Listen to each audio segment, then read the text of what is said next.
झारखंड के धनबाद में short circuit से हॉस्पिटल में लगी आग। घटना में डॉक्टर समेत 5 लोगों की मौत, 2 लोग गंभीर रूप से घायल।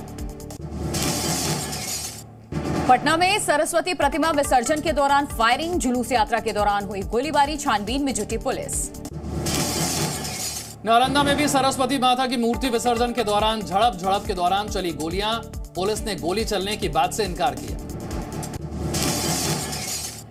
बिहार के सहरसा में भी 2 पक्ष आपस में भिड़े, सरस्वती प्रतिमा विसर्जन के दौरान जमकर मारपीट और गोलीबारी, 2 लोग गंभीर रूप से घायल। झारखंड के जामताड़ा में सरस्वती मूर्ति विसर्जन के दौरान हंगामा, दोनों तरफ से पत्थरबाजी, कई पुलिसकर्मी घायल। दिल्ली में फिर कंझावला जैसी खौफनाक वारदात, केशवपुरम में कार ने टक्कर मारी, स्कूटी सवार को घसीटा भी, हादसे में स्कूटी सवार 2 लोगों की मौत। कार ने स्कूटी सवार को 350 मीटर तक घसीटा, टक्कर में ये सिर्फ 1 एकड़ जमीन पर कृषि करके हर महीने 1 लाख तक कमाते हैं। इनसे सीखना है तो फ्रीडम ऐप को अभी डाउनलोड कीजिए। युवक उछलकर कार की छत पर गिरा, दूसरा विंडशील्ड में फंस गया। पुलिस ने 5 आरोपियों को किया गिरफ्तार, गैर इरादतन हत्या की धारा के तहत केस दर्ज हुआ। पीएम मोदी आज करेंगे राजस्थान का दौरा, भीलवाड़ा में भगवान देवनारायण की जन्मस्थली की करेंगे पूजा अर्चना, धर्म सभा को करेंगे संबोधित। पीएम मोदी के दौरे से पहले गहलोत सरकार का बड़ा दाव, देवनारायण जयंती पर अवकाश घोषित, राज्य में बंद रहेंगे सभी स्कूल और कॉलेज। हिंदू धर्म को निशाना बनाने वालों पर मुख्यमंत्री योगी का जवाब, कहा सनातन धर्म देश का राष्ट्रीय धर्म है। चीन को लेकर कांग्रेस का पीएम मोदी पर फिर निशाना, पूछा चाय पर चर्चा करने वाले चीन पर चर्चा से क्यों घबरा जाते हैं। कथावाचक धीरेन्द्र शास्त्री ने बिना किसी का नाम लिए जारी की चेतावनी, धीरेन्द्र शास्त्री ने कहा कि कायदे में रहोगे तो फायदे में रहोगे। आज अनंतनाग से शुरू हुई भारत जोड़ो यात्रा, यात्रा में शामिल हुई पीडीपी अध्यक्ष महबूबा मुफ्ती। राजस्थान के जालौर में पहुंचे सीएम योगी, नीलकंठ महादेव मंदिर में पूजा अर्चना कर आशीर्वाद लिया। दिल्ली समेत उत्तर भारत में फिर बदलेगा मौसम, मौसम विभाग का अनुमान 29 जनवरी तक हो सकती है तापमान में गिरावट, कोल्ड वेव और कोहरे का अलर्ट भी जारी। राजधानी की हवा फिर हुई खराब, दिल्ली का AQI खराब श्रेणी में पहुंचा। मुंबई बीजेपी अध्यक्ष को जान से मारने की धमकी, आशीष शेलार के दफ्तर में भेजा धमकी भरा पत्र, बांद्रा पुलिस थाने में FIR दर्ज। मुंबई में मलाड के पार्क से हटेगा टीपू सुल्तान का नाम, बीजेपी के विरोध के बाद फैसला लिया गया। पहले T20 में न्यूजीलैंड ने भारत को 21 रन से हरा दिया, T20 सीरीज में 1-0 से आगे हुई कीवी टीम। भारत और इंग्लैंड में होगा ICC under 19 women's world cup का फाइनल, सेमीफाइनल में 3 रन से हारा ऑस्ट्रेलिया। यरूशलेम में यहूदी पूजा स्थल पर गोलीबारी में 8 इजरायलियों की मौत हुई, इजरायल ने बताया आतंकी हमला, अमेरिका ने की निंदा, जताया दुख। इजरायल के पीएम ने किया घटनास्थल का दौरा, हमले के बाद बोले नेतन्याहू जल्द ही बड़ी कार्रवाई होगी, जनता कानून हाथ में न ले। आतंकी हमले के बाद गाजा में मनाया गया जश्न, सड़कों पर बड़ी संख्या में निकले फिलिस्तीनी लोग, झंडा लेकर मनाया जश्न। स्वीडन में धार्मिक ग्रंथ जलाने पर बवाल, पाकिस्तान में हो रहा है विरोध प्रदर्शन।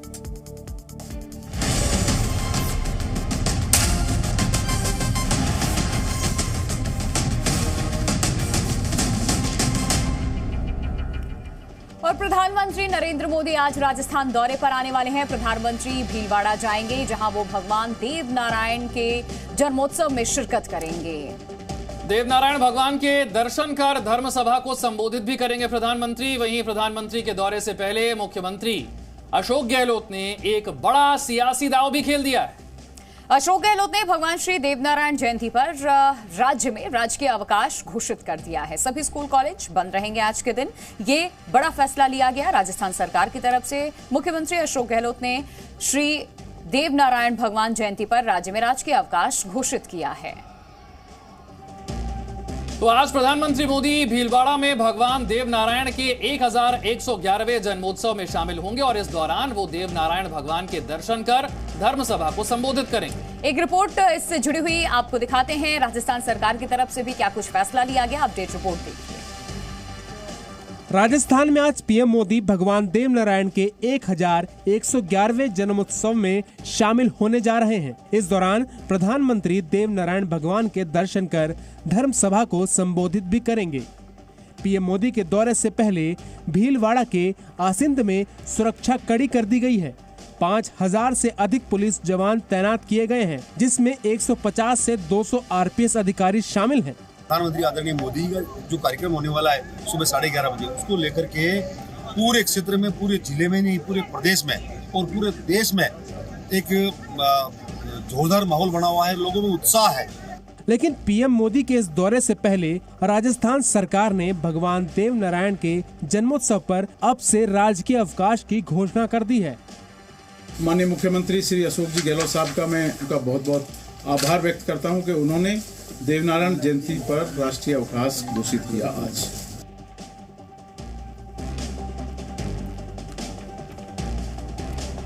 तो प्रधानमंत्री का यह भीलवाड़ा दौरा है। भगवान देव नारायण के 1111वें जयंती का यह मौका, और इस मौके पर धर्म सभा को प्रधानमंत्री संबोधित भी करने वाले हैं। इससे पहले राजस्थान सरकार की तरफ से राजकीय अवकाश का जो फैसला लिया गया, इसके बारे में भी हमने आपको बताया। और इस वक्त की एक और बड़ी खबर आपको बता दें, जम्मू कश्मीर में राहुल गांधी का भारत जोड़ो यात्रा कड़ी सुरक्षा के बीच एक बार फिर से शुरू हुआ। अवंतीपोरा से शुरू हुई इस यात्रा में राहुल गांधी के साथ इस बार जम्मू कश्मीर की पूर्व मुख्यमंत्री और पीडीपी प्रमुख महबूबा मुफ्ती भी शामिल हुई हैं। तस्वीरें आपके सामने। जम्मू कश्मीर में एक बार फिर से अवंतीपोरा से शुरू हुई है भारत जोड़ो यात्रा।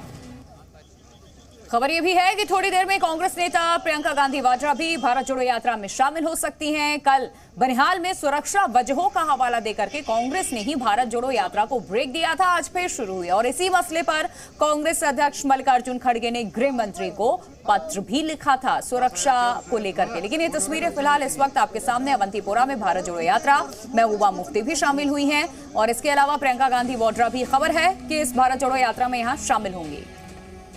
तो बेहद कड़ी सुरक्षा के बीच एक बार फिर से भारत जोड़ो यात्रा शुरू हो चुकी है। अवंतीपोरा से इस बार शुरुआत की गई है। जम्मू कश्मीर पहुंच चुकी है भारत जोड़ो यात्रा।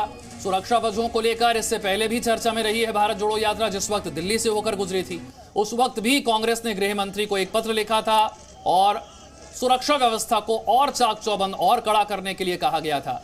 जम्मू कश्मीर में भी इसी तरह का हवाला दिया गया। सुरक्षा वजहों का हवाला देकर कल भारत जोड़ो यात्रा को रोका गया था। आज अवंतीपोरा से यात्रा फिर शुरू हुई है और इस बार जम्मू कश्मीर के पूर्व मुख्यमंत्री पीडीपी प्रमुख महबूबा मुफ्ती भी इस यात्रा में शामिल हैं राहुल गांधी के साथ। खालिद हुसैन जी मीडिया संवाददाता हमारे साथ जुड़ चुके हैं, सीधे उनका हम रुख करते हैं। खालिद, भारत जोड़ो यात्रा आज अवंतीपोरा में, इसको लेकर के और क्या डिटेल्स आपके पास है और आज कितने किलोमीटर की यात्रा तय करेंगे राहुल गांधी जम्मू कश्मीर में?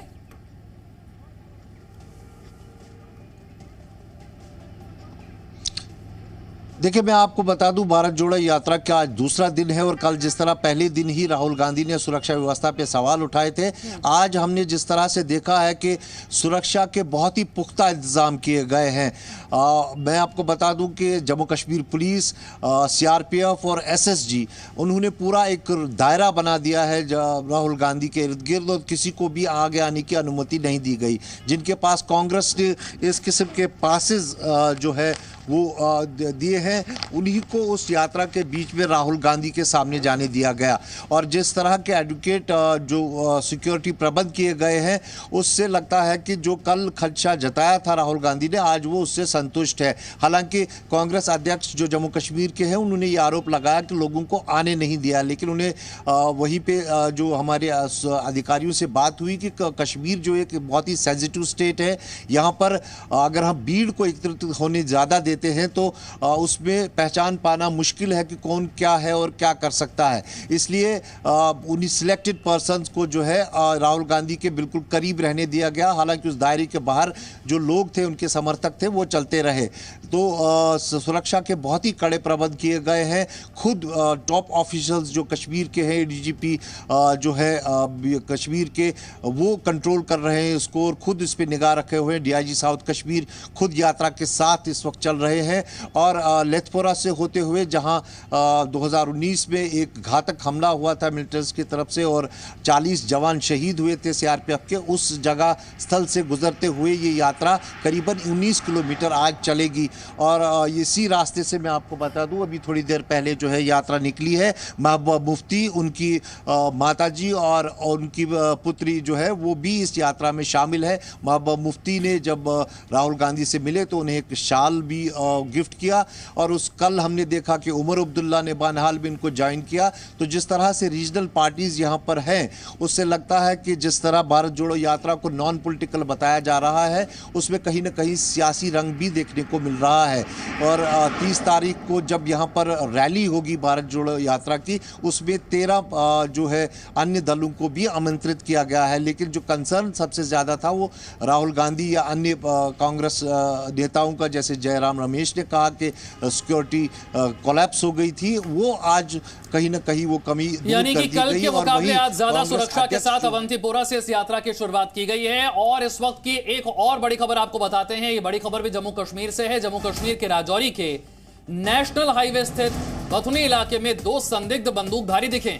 सुरक्षा बलों ने पूरे इलाके को घेर लिया, सर्च ऑपरेशन शुरू कर दिया है। पुलिस, सेना और सीआरपीएफ ने पूरे इलाके को इस वक्त घेर करके तलाशी अभियान चलाया हुआ है, शुरू कर चुकी है तलाशी अभियान। प्रशासन की तरफ से ये मुस्तैदी बरती गई है। आपको बता दें 2 संदिग्ध यहां पर देखे गए हैं और 2 संदिग्ध जो थे वो बंदूकधारी थे। इसके बाद पूरे इलाके को घेरा गया। सुरक्षा बलों ने पूरे इलाके में सर्च ऑपरेशन शुरू कर दिया है। पुलिस, सेना और सीआरपीएफ पूरे इलाके को घेरकर इस वक्त तलाशी अभियान चला रही है, जिसकी तस्वीरें आपके सामने हैं। खालिद मेरे सहयोगी मेरे साथ जुड़े हुए हैं। खालिद, ये जो 2 संदिग्ध बंदूकधारी दिखे, इसे लेकर और क्या जानकारी है?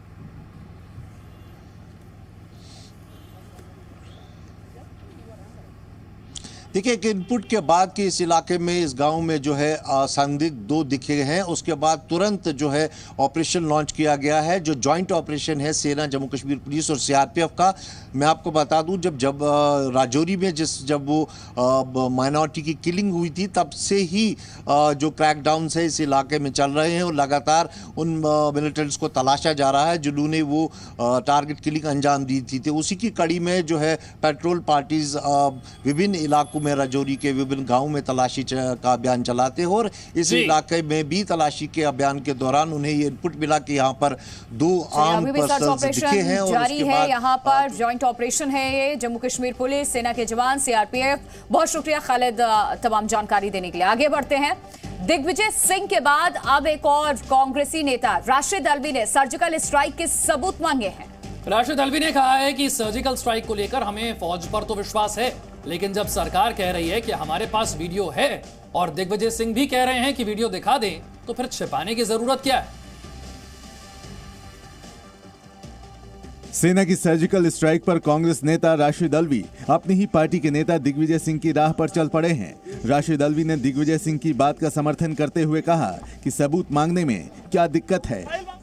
सर्जिकल स्ट्राइक पे, अपनी फौज पे हमें विश्वास है। हमारी फौज हमारा गरूर है, हमारा यकीन है। लेकिन बीजेपी की ये सरकार, भारत सरकार, नाकाबिले यकीन है, ये मगरूर है, इस पे भरोसा नहीं किया जा सकता। मेरा सवाल इतना ही है, जब सरकार कह रही है कि हमारे पास वीडियो है, और अगर दिग्विजय सिंह ये कह रहे हैं कि वीडियो दिखा दो, तो छुपाने की क्या जरूरत है? गृह मंत्री अमित शाह और यूपी के सीएम योगी आदित्यनाथ के बयानों का जिक्र करते हुए राशिद अल्वी ने कहा कि दोनों के बयानों में असमानता है, जिससे लोगों को शक है। ब्रह्म प्रकाश दुबे हमारे साथ जुड़ चुके हैं इस खबर पर और ज्यादा जानकारी के साथ। ब्रह्म प्रकाश, पहले भी हमने देखा था दिग्विजय सिंह ने जो बयान दिया, कांग्रेस पार्टी ने उससे किनारा कर लिया। फिर दिग्विजय सिंह भी कहते हैं कि सेना के शौर्य पे कोई सवाल थोड़ी खड़े कर रहा हूं, सबूत मांग रहा हूं, बस सरकार जो ढिंढोरा पीटती है उसको लेकर। अब एक और कांग्रेस लीडर की तरफ से बयान दिया गया, क्या कांग्रेस पार्टी इनसे भी किनारा करेगी? बिल्कुल, देखिए ये पहली बार नहीं है कि किसी कांग्रेस नेता ने इस तरह का बयान दिया हो। दिग्विजय सिंह ने पहले भी बयान दिए हैं और अभी कुछ दिन पहले जब उन्होंने जम्मू कश्मीर में फिर से एक बार स्पीच दिया था और इस तरह के सबूत मांगे थे तो पार्टी ने उनसे किनारा किया था।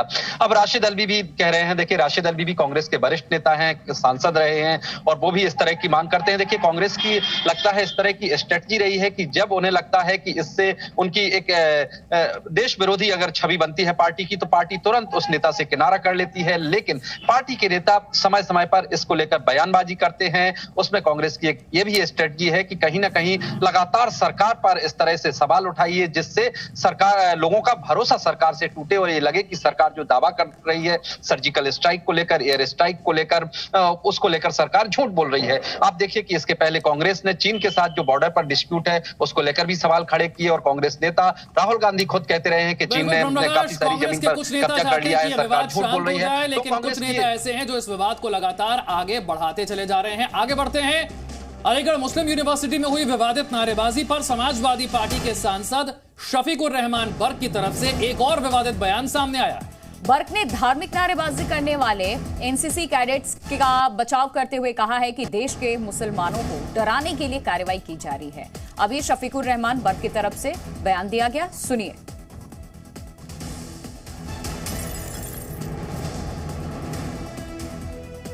हर चीज को यानी मुसलमानों के लिए कोई भी चीज दिखाई दे, जरा भी कोई मामला दिखाई दे तो मुसलमानों को डराने और धमकाने के लिए और मुसलमानों को खौफजदा करने के लिए सारा हिंदुस्तान का एडमिशन दौड़ पड़ता है उसके चारों तरफ। ये कोई ऐसी कोई खास बात तो है नहीं। शहबाज सरकार के विरोध के बीच में इमरान खान हिंदुस्तान की तारीफ करना नहीं भूलते। शुक्रवार को एक बार फिर इमरान खान को हिंदुस्तान की याद आ गई। इमरान खान ने इस बार कहा कि हमारे दौर में 12% महंगाई थी, तब हिंदुस्तान में 7% महंगाई होती थी। आज हमारी महंगाई दर 35% हो गई है और अब हिंदुस्तान में महंगाई दर 6% है। यानी कि भारत की एक बार फिर तारीफ करते हुए नजर आ रहे हैं इमरान खान।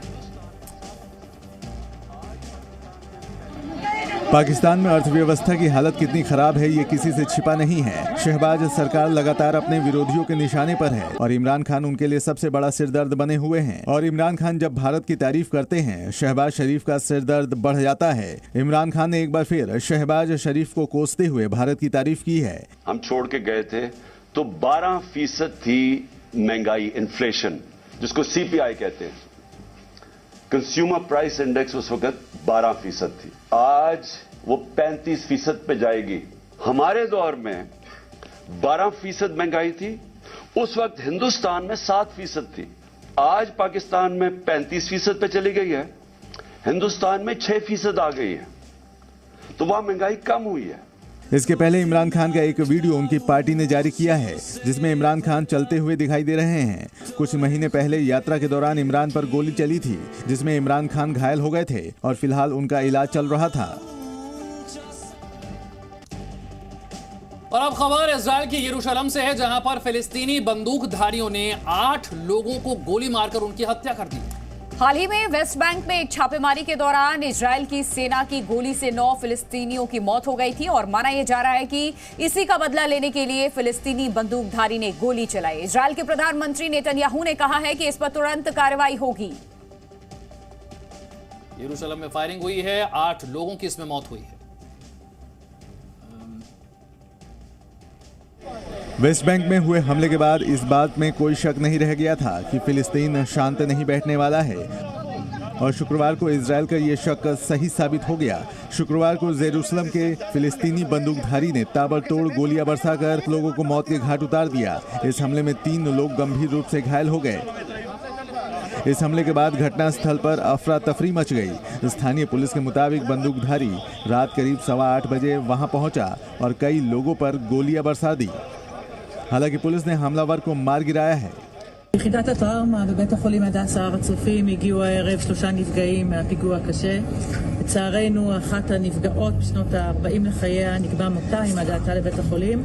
हमले के बाद देर रात इजराइल के पीएम बेंजामिन नेतन्याहू और राष्ट्रीय सुरक्षा मंत्री इतामार बेन ग्वीर ने घटनास्थल का दौरा किया। एक और इस हमले के बाद जहां इजराइल में शोक की लहर है, वहीं गाजा में इस घटना का जश्न मनाया गया। ये सिर्फ 1 एकड़ जमीन पर कृषि करके हर महीने 1 लाख तक कमाते हैं। इनसे सीखना है तो फ्रीडम ऐप को अभी डाउनलोड कीजिए।